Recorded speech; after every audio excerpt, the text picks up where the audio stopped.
Violet bent backwards over the grass. I went to a party, I came in hot, made decisions beforehand, my mind made up. Things that would make me happy, to do them or not, each option weighed quietly, a plan for each thought. But then I walked through the door, past the open concept, and saw Violet bent backwards over the grass. 7 years old with dandelions grasped tightly in her hands, arched like a bridge in a fallen handstand, grinning wildly like a madman, with the exuberance that only doing nothing can bring, waiting for the fireworks to begin. And in that moment, I decided to do nothing about everything, forever. So, this is the first poem in Lana Del Rey's poetry collection, with the two sharing the same name, Violet Bent Backwards Over the Grass. It's a neat title, it conjures some neat imagery in the mind. The poem itself gives greater insight on the peculiar title. We see a young girl named Violet literally bent backwards over the grass. Admittedly, multiple features in the poem impressed me beyond the title. The poem offers a good deal to unpack. What jumps out most immediately would be the rhythm and slant rhyme. The rhythm is most obvious in the opening stanza, but the other stanzas still have a pretty great rhythmic quality. I like the message, which I interpret as don't overthink things, live freely, take in the world as a child does. But with that in mind, the first stanza actually had me a little confused at first. The phrase coming in hot kind of means the opposite of what it's supposed to mean in this poem, no? If a person came in hot, wouldn't that mean they had no plans and no inhibitions? The phrase implies recklessness, but I digress.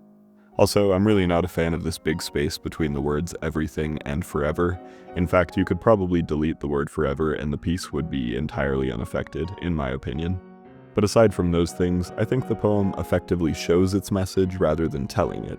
It says more than it's actually saying, which is what I look for more than anything in poetry. It says something in a decently new and interesting way. It doesn't rank among my favorite poems of all time by any means, but it's better than I expected. But what about the rest of the collection? Does Violet Bent Backwards Over the Grass make a strong first impression, only to miss the landing? Now, before writing this video, I knew nothing about Lana Del Rey other than her status as a musician. I've never listened to any of her music. My only real experience with her are those tweets that have her popping up in the most unexpected places, like working a shift at Waffle House. Lana Del Rey, born Elizabeth Woolridge Grant, is a musician who burst onto the scene in 2012 with her viral hit, Video Games. At the time of writing this script, Video Games has 355 million views on YouTube, and as you're likely well aware, Lana's relevance remains strong to this day. Of course, as with many artists, life hasn't been all sunshine and roses for the musician. From as early as 14 years old, years before she was famous, Lana struggled with alcoholism. Beyond that, the general trappings of fame apparently hit her hard, as we still see today with up-and-coming female artists. I bring these things up as they're relevant to multiple pieces in her book. Last year, I took a look at Megan Fox's poetry collection. Almost as soon as I did, requests came in one after the other to take a look at Lana's 2020 collection as well. A lot of folks said Del Rey's poetry book was rather different from the typical celebrity poetry collections. It took me a while, but I'm finally on it. So let's dig into Violet Bent Backwards Over the Grass, what works about the poetry, what doesn't, and what we can learn from all of it. In the book jacket, we get an interesting explanation behind Lana's process. She reveals that Violet Bent Backwards Over the Grass is the first poem she wrote of many. I'm not sure if she means first poem ever in her life or just for this collection, but more interestingly, she explains, some of which came to me in their entirety, which I dictated and then typed out, and some that I worked laboriously picking apart each word to make the perfect poem. Lana also highlights the spirit of authenticity that accompanied her when writing, as well as how much the poems mean to her. I appreciate the transparency here. As we go on, it might be clear which poems were more laboriously picked apart, as Lana put it, and which poems were more those that came to her in their entirety. When we open the book, we find this dedication. Dedicated to whomever's worn, warm, afternoon hands came upon these pages, wherever you may find them, and that you may remember that the world is conspiring for you, and to act in a manner as such. I like the sentiment, but the phrasing feels really awkward, especially at the end. Okay, sorry, we're barely into this thing, but I have to point out one more thing. There are no page numbers in this book, which just, why? Why wouldn't you have page numbers? Was that an oversight? That frustrates me so much, especially in a book as thick as this one. The only reason I can find for the lack of page numbers is the fact that multiple pages are taken up by photographs. Sure, artistically, I understand why there wouldn't be page numbers here, but any page with text should be numbered, and I shouldn't have to explain why, right? As for the photographs themselves, I don't know, I could take them or leave them. I'm not the biggest photography guy out there, but I find some of these pretty nice, especially the black and white archival photos.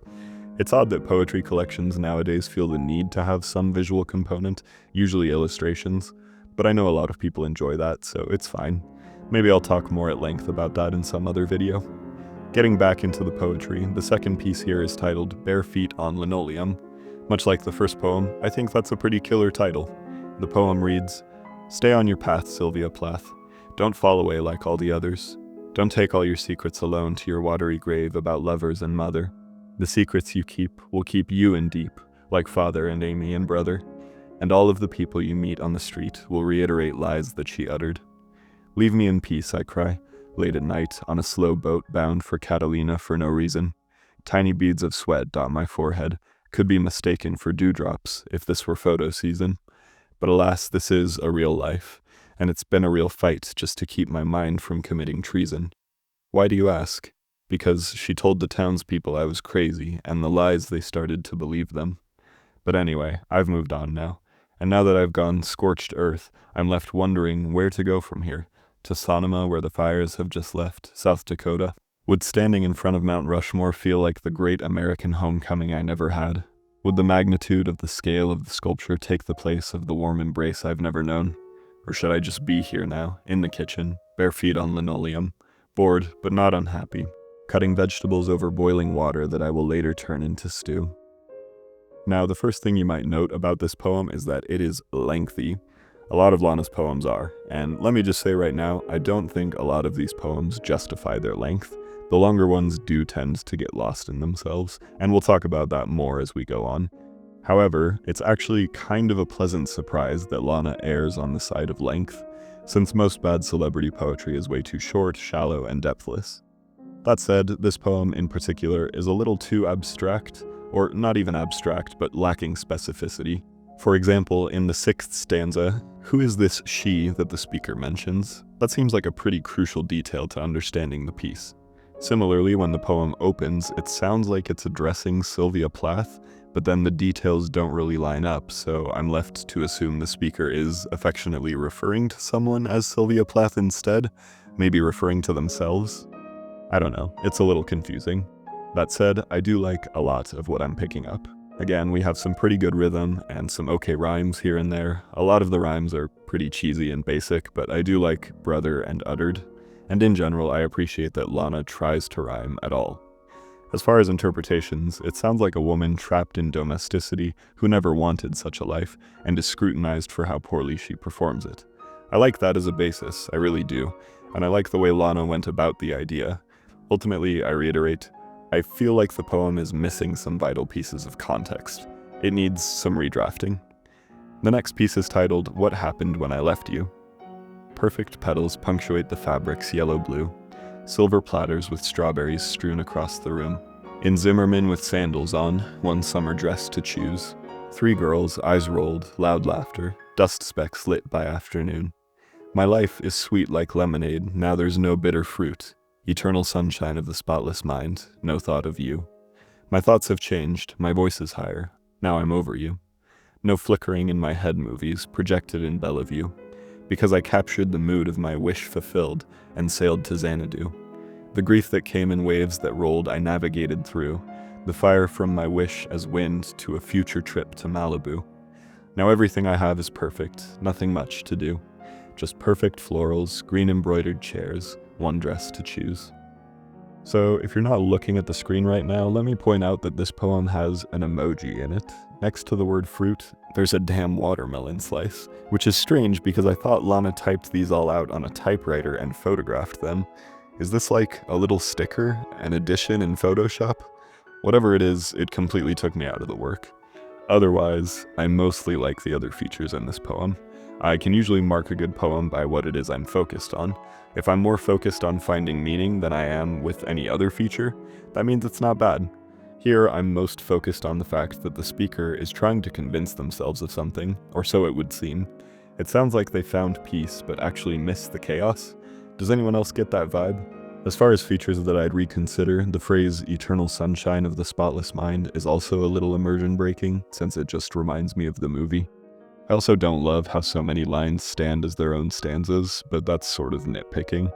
Then there are some inconsistencies like the capitalization of I or the spelling of you, but for the most part these things weren't enough to pull my focus away from the true meat of the work.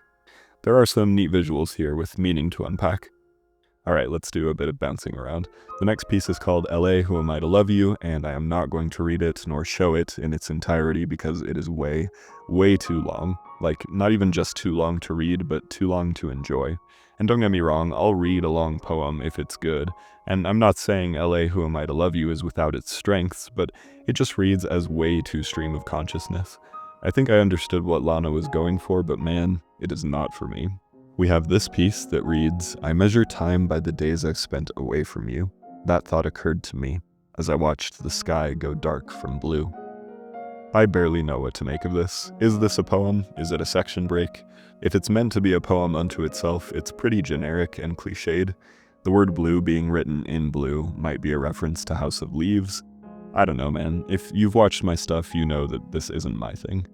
Down the line, there's this poem, Tessa DiPietro. No one ever touched me without wanting to kill me, except for a healer on 6th Street and Ridgely, Tessa DiPietro, recommended casually by a medium I no longer know. She said my #1 problem was my field was untrusting. When asked what to do, she paused and said nothing, which sent me right into uncontrollable sobbing, because there's never anything you can do about the important things. She said, okay, one thing you can do is picture the floor rising up to support you, and sink into the back of the bed that's behind you. Too much of your energy is in front of and above you. Which for some reason made me think of a live show I had seen, Jim Morrison at the Hollywood Bowl, 1968, check date. The blue trellised lights gave him an unusual aura, like a halo or something, made him 8 feet or taller. I remember just thinking he looked out of his body, but definitely like a god on stage. So I told her, maybe an artist has to function a little bit above themselves if they really want to transmit some heaven. She told me singleness of focus is the key to transmission. For an emphasis on developing inner intuition, close your eyes and feel where you hold your attention. If it's in the back of your eyes, walk it down to your heart center, and make that the new place from which your thoughts enter. Clairvoyance comes mostly from this simple function. Oh, and Jim died at 27, so find another frame of reference when you're referencing heaven. And did you ever read the lyrics to People Are Strange? He made no sense. Okay, there are some solid images to grab onto with this piece, and that's nice. Some of the longer poems in this collection fall short because there aren't any concrete details. That said, I actually wish the imagery were even stronger. I want to see, feel, smell, hear, and even taste more, both within Tessa DiPietro's space and at the Morrison concert. With that in mind, I kind of feel this piece would be more successful as a short story than as a poem. I mean, it's already a narrative, and don't get me wrong, poems can absolutely be narratives, but I feel like this one is just begging to be prose. Am I wrong in feeling that way? It's a fine line, one that's all too subjective. I talked about that quite a bit in my Rupee Core video. There's another poem in this collection called SportsCruiser that just gets more and more prosy as it goes on, and again, it just feels like it really should have been a short story rather than a poem. So how does an artist decide? Well, it's really just kind of a personal choice. Sometimes I start writing a poem, and usually it doesn't take me long to realize that prose is the best fit for the chosen narrative. And what's crazy is, I don't think Lana is a bad prose writer. In fact, Lana, I know you're watching this, so I'm begging you, release a short story collection. It can be fiction, it can be non-fiction, it can be a blend, whatever. Or hell, do a novel if you want to. But if you release prose, I promise you, I will buy it, especially if it is written like SportsCruiser, because man, that one really worked for me, as a short story, not a poem. Then there's this piece called Happy, which I've only shown a portion of because I'm tired of reading these long ones. Again, the strengths here are in the tangible images. Here's a portion of the first stanza. You thought I was rich, and I am, but not how you think. I live in a Tudor house under the freeway in Mar Vista, by the beach. When you call, I take my phone outside to the picnic table that I bought from the Rose Bowl, and I listen to the rushing cars above, and think about the last time you visited me, the last time we made love. How the noise got louder and louder during rush hour until it sounded like the sea, and it felt like the ocean was the sky and that I was flying because you were 2 feet taller than me. I love that juxtaposition, making love under the sounds of a rushing highway. I don't know what it is, but there's something unique and compelling about that. I kind of wish the whole poem was just about that. Remember how I said earlier that some of these poems would be better if they were just prose? Well, there's another way to improve a poem that is potentially too long. If you have a poem that you feel is too long, you just isolate the best part and write only about that. In some cases, that won't even make the poem shorter, you'll just make it more focused. Remember how I said Lana's longer poems sort of get lost in themselves? Well, that probably wouldn't be the case if she just focused on the most compelling part of each poem. This kind of thing happened to me just a few weeks ago. I submitted a lengthy poem in one of my workshops, and with the help of my workshop folks, we isolated the most interesting and important parts, and by the next week, I'd turned it into 3 different poems. So how do you know which part of your poem is the best part? Well, a second opinion always helps. Similarly, it also helps to set a poem aside, then return to it sometime later. The strengths and weaknesses will stand out more in hindsight. Also look for the strong visuals, unique ideas, and the shifts. Shifts are usually where big ideas reveal themselves. Anyway, back to Lana's poetry. There's a piece called Sugarfish, which sounds more like a song than a poem, but to that point, Lana's use of rhythm is pretty consistent. It pretty much always sounds natural. If she can just do that like it's second nature, that's pretty impressive. If it's a matter of time and intentionality, that's still impressive. That said, while the rhythm is strong, the rhymes aren't usually very unique. Then there's this piece called Ringtone. I put my 3rd phone in the waistband of my leggings. Only you have this number. 6+ vibrates with your own ringtone. I smile when I hear simulated children laughing because I know it's you. It's the little things that make me smile. I keep them just for myself. I like you so much, but it makes me nervous when you don't call. Under my breath I say, don't make me be resilient. I so want to be soft. If you let me be myself, you will be the first one who ever did. Even though this poem is short, it's another one that would benefit from isolating the most interesting points and expanding on them further. Having 3 phones, one of them an apparent secret, and having a ringtone that's the sound of children laughing, those are all pretty compelling pieces, but it kind of feels like the poem sort of forgets about them. At least, it started strong. It's tough to know when a poem should be about multiple things or be more centralized. Cohesion is tricky, for sure. Then there's this page which reads, I love you, but you don't understand me. You see, I'm a real poet. My life is my poetry. My lovemaking is my legacy. I'm not sure why this is here.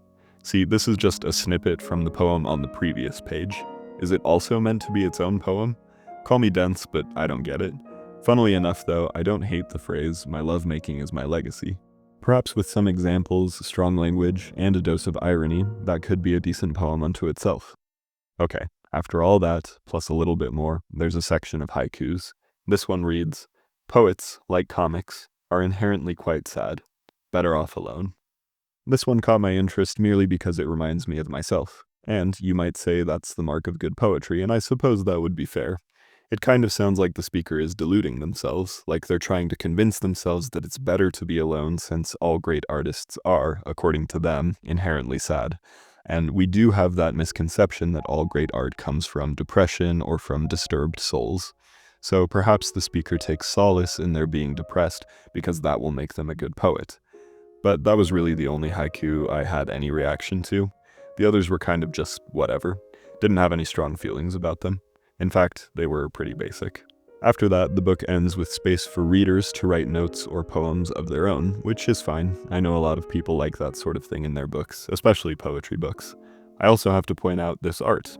These are oil paintings by Erica Lee Sears, who also did the cover art. I really like these pieces. I'm not super knowledgeable when it comes to art, but I know I like this stuff. Okay, let's wrap things up with some overall thoughts on the book. There are a couple of instances where Lana puts the draft of the poem beside the finished poem. I like the quirk of showing the errors and redrafting and whatnot. It's a little gimmicky, but not so bad. I like it more than I dislike it. Kind of interesting. I also appreciate some of the motifs here. There are blue eyes and the color blue in general, heaven, television, alcohol, and references to other poets. Granted, those references fall a little flat sometimes. And while there are some poems that sound unique, or portions of poems at the very least, a lot of the pieces just sound like other poems I've read. That's not uncommon, especially for celebrity poetry, but yeah, a lot of these pieces are missing Lana's distinctive poetic voice. You may recall that Megan's poetry book had that same issue. What's crazy is that on the whole, I think Megan's poetry book actually struck me more than Lana's did. Don't misunderstand me, I'm not saying Megan's poems were better on the whole, but I think since Megan's book had a higher volume of poems, there was more to potentially leave an impression, good or bad. I don't remember Megan's poems very particularly, but I do remember some of the feelings I had while reading the book, both positive and negative. Keep in mind, I'm probably not really the target audience for either of these books, and hey, maybe a year from now, my feelings around Lana's poems will hit me harder with hindsight. What struck me more than anything when I finished this book was just how few poems there actually were. I counted 31. Granted, I wasn't sure whether some of these counted as poems or pieces of texts to bridge two sections. According to Wikipedia, there are 19 original poems and 10 haikus. Among those 19 poems, there are 13 longer pieces. So with 128 pages, it kind of feels like you're paying for the photography more than the poetry. I'm not crazy for thinking that, right? And you may have noticed that I sort of avoided showing you as many poems as I could, because frankly, it otherwise would have felt like I was showcasing the entire contents of the book. So, should you buy this book? Assuming you don't already have it. I mean, if you liked what you saw here, then sure, why not? But just remember, if you were hoping for a full poetry collection, that's not really what this is. This is more like a mixed media experience. It's a chapbook, but with some visual art pieces. Apparently, there's also an audio version of this book, but I'm not super interested. I've done a lot of reading and writing over the last year. I've participated in a ton of workshops and received a ton of feedback. And I think that's sort of prompted me to be kinder to other people's poetry, maybe? I'm not sure. I'd argue I was pretty kind beforehand anyway, but with all that in mind, I think I appreciate things about this book that I probably wouldn't have a year ago. That said, I don't love the book overall. One of the downsides of reading a lot of poetry is that it feels kind of rare for a poem to stick out to me at this point. Here's the last poem I remember really sticking with me. The fact that it's in my memory at all certainly means something. This is I Remember the Carrots by Ada Limon. I haven't given up on trying to live a good life, a really good one even, sitting in the kitchen in Kentucky, imagining how agreeable I'll be, the advance of fulfillment and of desire. All these needs met, then unmet again. When I was a kid, I was excited about carrots, their spidery neon tops in the garden's plot, and so I ripped them all out. I broke the new roots and carried them like a prize to my father, who scolded me, rightly, for killing his whole crop. I loved them, my own bright dead things. I'm 35 and remember all that I've done wrong. Yesterday I was nice, but in truth I resented the contentment of the field. Why must we practice this surrender? What I mean is, there are days I still want to kill the carrots, because I can. Funnily enough, I don't love the first 5 lines of this poem, but man, the anecdote about the carrots totally stuck with me. If I may echo the poem's title, I Remember the Carrots.